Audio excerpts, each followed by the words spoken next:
तर मित्रांनो समोर सोनप्रयागची पार्किंग आहे आणि हे सर्व लॉकर्स रूम आहेत.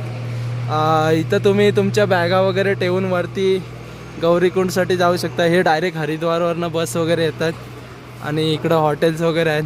200पासून तुम्हाला डायरेक्ट 2000पर्यंत रूम जसे पाहिजेत तसे भेटू शकतात. हे बघा इकडं. आणि तुम्हाला अजून एक गोष्ट दाखवायची आहे, जिथं म्हणजे सोनप्रयागवरनं तुमचं म्हणजे रजिस्ट्रेशन वगैरे चेक केला जातो, ती जागा दाखवतो तुम्हाला. त्या साईडला आहे. तर तुम्ही इथं येऊन तुमचं रजिस्ट्रेशन वगैरे चेक होतो. इथपर्यंत गाड्या येतात. हे बघा भरपूर गाड्या वगैरे आहेत. आणि हे आहेत ना सर्व हे लॉकर्स आहेत.